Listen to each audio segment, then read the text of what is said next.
Good morning, students. Welcome in the class 9th. As we all know that we are watching our video of subject science 1, and let's start our chapter number 12, that is study of sound.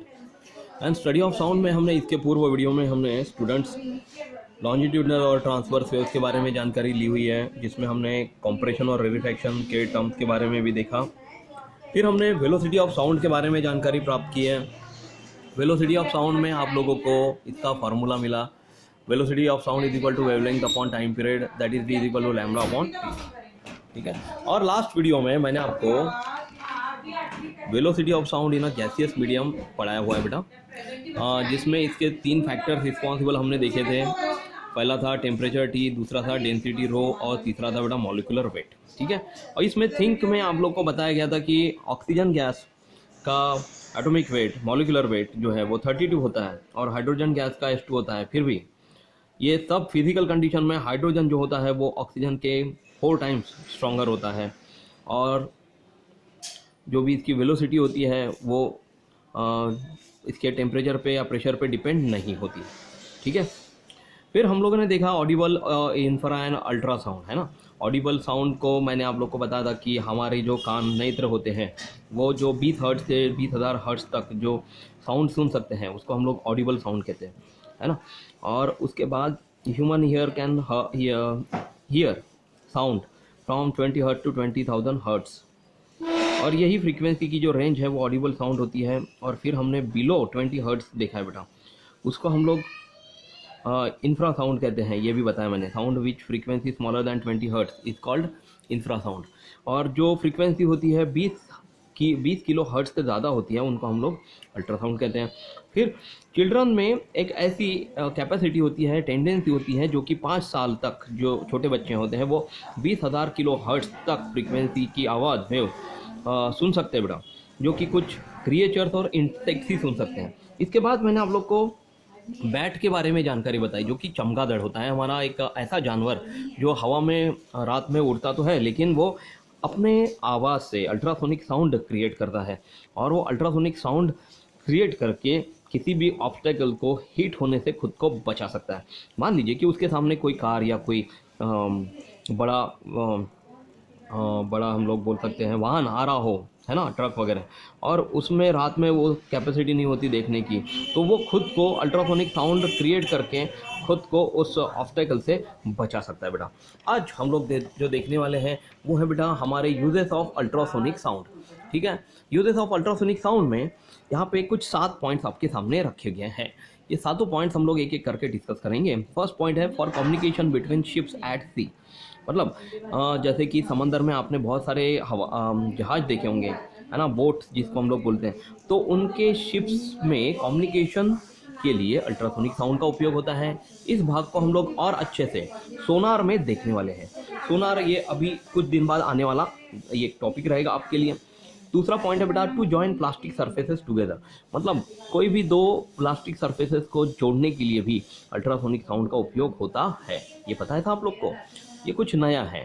Third point है to sterilise liquid like milk by killing the bacteria in it so that the milk keeps for a longer duration, मतलब हम जो packet वाला जो दूध पीते हैं, आपको पता होगा बेटा, उस पैकेट वाले दूध में उनके बैक्टीरिया किल किए जाते हैं। कैसे? उनके अंदर जो मिल्क होता है उनको स्टेरलाइज करके। तो स्टेरलाइज किसके आधार पर किया जाता है? स्टेरलाइज उसके अंदर कुछ चेंजेस, केमिकल या मैकेनिकल चेंजेस करके किया जा सकता है। तो उसमें यदि अल्ट्रासोनिक साउंड का उपयोग किया जाए तो उसके थ्रू वो बैक्टीरिया किल हो जाते हैं, और जो मिल्क हैं वो हमेशा के लिए, लॉन्गर ड्यूरेशन के लिए सेफ हो जाता है। हमेशा के लिए नहीं, कुछ सीमित समय के लिए वो ज़्यादातर साफ रहता है, साफ सुथरा रहता है, और वो उसकी लाइफ बढ़ जाती है बेटा, बहुत दिनों तक हम लोग उसको यूज़ कर सकते हैं। तो ये हो सकता है अल्ट्रासोनिक साउंड की वजह से, जो कि मिल्क के अंदर के बैक्टीरिया को मारता है। फोर्थ पॉइंट है echocardiography which studies heart beat it based on ultrasonic waves, मतलब जो सोनोग्राफी टेक्नोलॉजी में इकोकार्डियोग्राफी टेक्निक का यूज़ किया जाता है बेटा, जिसमें सोनोग्राफी मतलब कुछ लेडीज़, मतलब जो प्रेग्नेंट लेडीज़ होती हैं उसके अंदर जो छोटा बच्चे का अंश होता है जिसको हम लोग भ्रूण कहते हैं, उस भ्रूण के हार्ट बीट को चेक करने के लिए, या फिर हमारे पेट में कोई व्याधि हो गई है, पॉइजन हो गया है या फिर कुछ स्वेलिंग आ गई है, उसको चेक करने के लिए अल्ट्रासोनिक वेव्स का यूज़ किया जा सकता है। इस टेक्नोलॉजी को इकोकार्डियोग्राफी कहते हैं और वो हम लोग सोनोग्राफी टेक्निक में इसका यूज़ कर सकते हैं। पांचवा पॉइंट है बेटा, to obtain images of internal organs in human body. मतलब ह्यूमन बॉडी के इंटरनल ऑर्गन्स के इमेजेस ऑब्टेन करने के लिए अल्ट्रासोनिक का यूज़ किया जा सकता है। 6 पॉइंट है बेटा, in industry to clean intricate parts of machines where hands can not reach. मतलब बहुत सारी इंडस्ट्रियल एरियाज हैं जहाँ पे ऐसे कुछ डेलिकेट इंट्रिकेट पार्ट्स होते हैं अंदर तक जहाँ पर मशीन नहीं पहुँच सकती। उस जगह पे अल्ट्रासोनिक साउंड का उपयोग करके हम लोग उसको वहाँ तक उस मशीन को पहुँचा के उस इंट्रिकेट पार्ट को क्लीन करने में, क्लीन मतलब साफ करने में भी अल्ट्रासोनिक साउंड का उपयोग कर सकते हैं। 7th और लास्ट पॉइंट क्या बेटा कि to locate the cracks and faults in metal blocks. मतलब मेटल ब्लॉक्स में जो क्रैक्स हैं या फॉल्ट्स आए हुए हैं उनको ढूंढने के लिए, लोकेट करने के लिए भी अल्ट्रासोनिक साउंड का उपयोग होता है। तो ये सातों पॉइंट्स आपको याद करने हैं और इन सातों पॉइंट्स को आप लोग को लिखना भी आना चाहिए, तब जाके आप लोग इसको आसानी से मतलब रीड करेंगे, इसको बोलने की, पढ़ के देखने की प्रैक्टिस करिए ताकि आपको इसको समझने में ज़्यादा प्रॉब्लम ना हो। अब हम लोग चलते हैं हमारे अगले पार्ट की तरफ, वो है बेटा reflection of sound. Reflection of sound में आपको पता होगा कि जैसे कि किसी दीवार पर अगर हमने बॉल फेंक के मारी तो वो रिफ्लेक्ट होकर हमारे पास दोबारा वापस आता है। इस क्रिया को हम लोग रिफ्लेक्शन कहते हैं। उसी तरह साउंड का भी रिफ्लेक्शन होता है। क्या आप लोग को पता है साउंड का रिफ्लेक्शन होता है और कैसे होता है?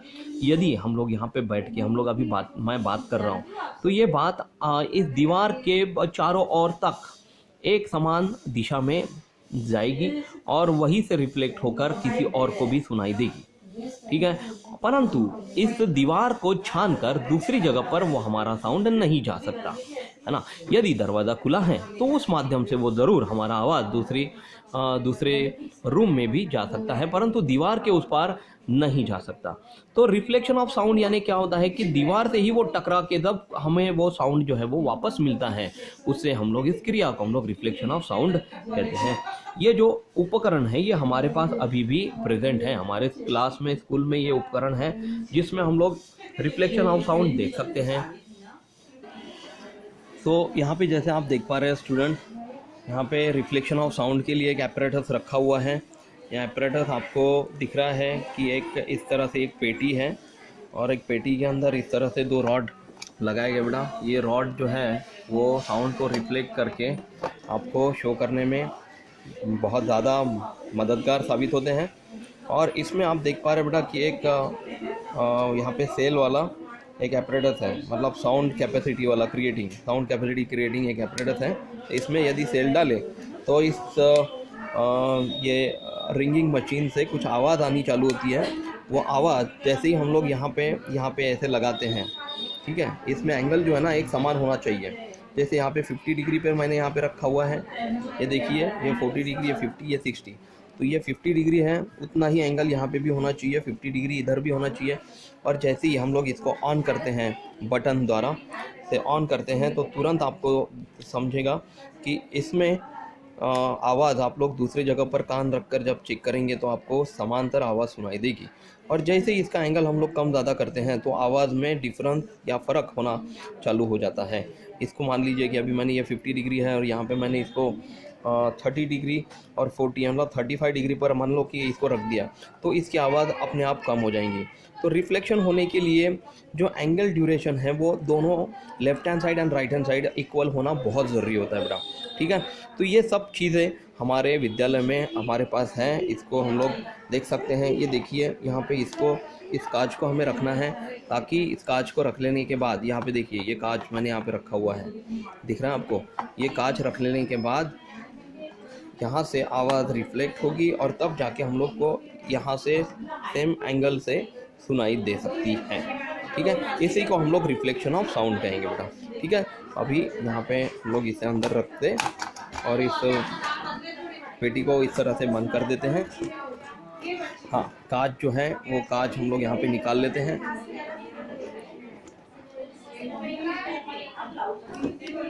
ये कांच मैंने यहाँ पे रख दिया और अब इस पेटी को हम लोग यहाँ पे क्लोज कर रहे हैं। तो स्टूडेंट्स अब हम लोग चालू करते हैं हमारा रिफ्लेक्शन ऑफ साउंड। और रिफ्लेक्शन ऑफ साउंड में first point is make two sufficiently long identical tubes out of a cardboard. मतलब एक कार्डबोर्ड रखा हुआ है, उसके आजू बाजू में दो एक सफिशिएंटली, मतलब ये घर में हम लोग ये क्रिया कैसे कर सकते हैं ये बताया गया है। तो दो लॉन्ग आइडेंटिकल ट्यूब्स हमें कार्डबोर्ड द्वारा बनाकर इस तरह से रख देने हैं। Second point is arrange them on a table in front of a wall as shown in figure 12.2। अब इस वॉल के सामने उनको इस तरह से अरेंज करना है कि हम लोग आराम से उसको इस रिफ्लेक्टिंग वेव से पैटर्न से देख सकें। Third is place a clock near the end of one of the tube. मतलब हमें यहाँ पे क्लॉक रखनी है और उसकी आवाज़ हमके दूसरे एंड से हमें सुननी है। And try to hear the ticking of the clock at the end of the other tube by placing your ear together, your ear there. मतलब यहाँ पे कान लगाकर इस क्लॉक की टिक टिक आपको सुननी है।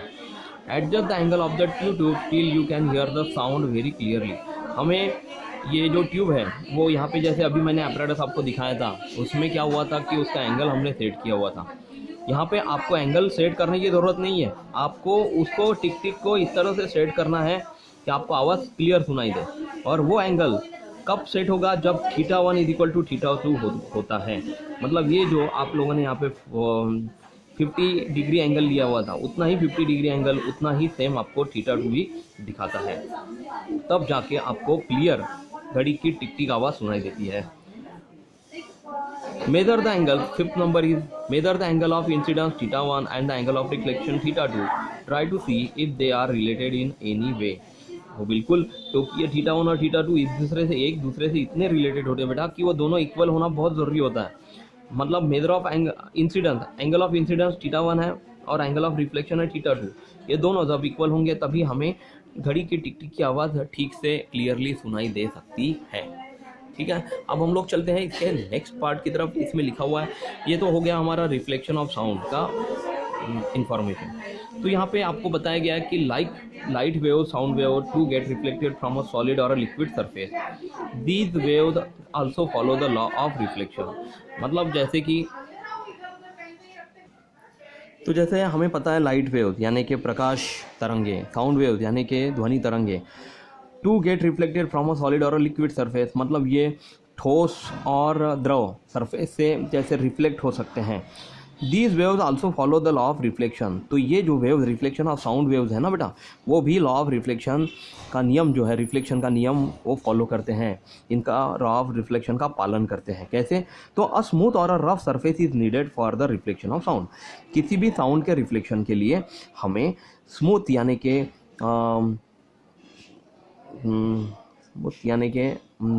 नरम और रफ यानी कि खुरदुरा, ये दोनों सरफेसेस की बहुत ज़्यादा ज़रूरत होती है। जब भी कोई साउंड को रिफ्लेक्ट अगर करना है तो हमारे पास कोई एक स्मूथ की या फिर रफ सरफेस होना चाहिए। तो the direction of the incident sound wave and reflected sound wave make equal angle with the perpendicular to the surface and all these three lie in the same plane. और ये जो हमने अभी प्रयोग देखा हुआ है जिसका नाम है बेटा रिफ्लेक्शन ऑफ साउंड, इस प्रयोग के आधार पर मैं ये बताना चाहूँगा कि जो भी इंसिडेंट साउंड वेव की डायरेक्शन होगी, ये जो इंसिडेंट साउंड वेव है ना उसकी डायरेक्शन होगी और रिफ्लेक्टेड साउंड वेव की भी डायरेक्शन होगी, वो दोनों इक्वल एंगल फॉर्म करते हैं।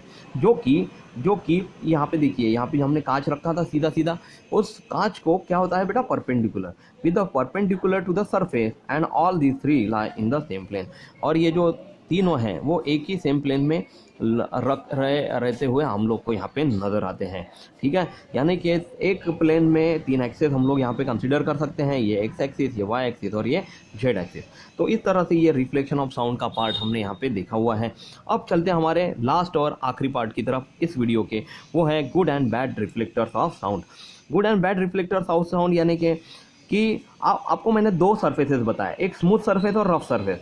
ये दोनों सरफेसेस के लिए गुड और बैड रिफ्लेक्टर ऑफ साउंड में आपका इसका ज़्यादा उपयोग होगा। How much of the incident sound gate reflected decide whether a reflector is a good और अ बैड रिफ्लेक्टर। मतलब कोई भी जो सरफेस है वो आपने प्लेन सरफेस लिया है, स्मूथ सरफेस लिया है, तो वो गुड रिफ्लेक्टर ऑफ साउंड है। वही यदि आपने जो रिफ्लेक्टेड सरफेस है वो आपने रफ सरफेस लिया है या खुरदुरा लिया हुआ है, बहुत सारा पथरीला ऐसा कुछ रिफ्लेक्टर लिया है, तो वो आपका एक सीधा सीधा बैड रिफ्लेक्टर ऑफ साउंड होगा। तो a hard and a flat surface is a good reflector while cloth, paper, curtain, carpet, furniture etcetera absorb sound instead of reflecting it and therefore are called bad reflector. तो जब भी कोई hard या flat surface आप लोग लेंगे ना बेटा, वो गुड रिफ्लेक्टर होता है। मतलब कोई दीवार से सीधा सीधा हम लोग बात कर रहे हैं, या फिर कोई रूम में या फिर कोई ऑडिटोरियम में हम लोग गए और हमारी आवाज़ दूसरों को सुनानी है, तो हम लोग को उसकी हमारी आवाज़ बहुत अच्छे से सुनाई देगी किसी और को। वही अगर हम लोग किसी रुमाल को हमने हमारे सामने रख के बात कर रहे हैं, या फिर अभी मास्क पहन के, अगर मान लीजिए कि मेरे मुंह पर मास्क लगा हुआ है और वहाँ से अगर मैं बात करना चाहता हूँ, तो वो बैड रिफ्लेक्टर ऑफ साउंड है। मतलब जो आवाज़ सुनाई देगी वो क्लियर नहीं सुनाई देगी, क्योंकि उस आवाज़ के बहुत सारे रिफ्लेक्शंस क्रिएट होते हैं, जो कि आपको ठीक सीधे सीधे आवाज़ सुनाई देने में आपके अंदर प्रॉब्लम क्रिएट करते हैं। जैसे कि आपके मुंह के सामने आपने पेपर रखा, कर्टेंस यानी कि आपने खिड़की के पर्दे रखे, कारपेट रखा, फर्नीचर यानी कोई लकड़ी के कुछ उपकरण अगर आपने रखे हैं, वो सब क्या होते हैं कि cloth, paper, curtain, carpet, furniture, ये सब क्या करते हैं, साउंड को रिफ्लेक्ट नहीं करते, वो एब्जॉर्ब करते हैं। और जब भी कभी साउंड एब्जॉर्ब होता है और ना ही रिफ्लेक्ट होता है, तो ये समझ लीजिए कि वो साउंड हमारा बैड रिफ्लेक्टर है। ठीक है, मतलब साउंड को गुड रिफ्लेक्टर होने के लिए रिफ्लेक्शन का जो प्रमाण है वो ज़्यादा मात्रा में होना बहुत ज़रूरी है, ना कि वो एब्जॉर्ब होना। यदि वो एब्जॉर्ब होता है तो ये मान के चलिए कि वो बैड रिफ्लेक्टर है। तो आशा करता हूँ ये गुड और बैड रिफ्लेक्टर ऑफ साउंड आप लोग को समझ में आया हुआ है। अगले वीडियो में हम लोग बहुत ही इंपॉर्टेंट पार्ट देखेंगे, उसका नाम है बेटा इको। ठीक है, और ये इको कहाँ से कहाँ तक कैसे कंडीशन में क्रिएट होता है, ये सब मैं आप लोग को अगले वीडियो में ज़रूर बताऊंगा। तब तक अपना खुद का ख्याल रखिए, हंसते रहिए, मुस्कुराते रहिए। Thank you class, take care, bye.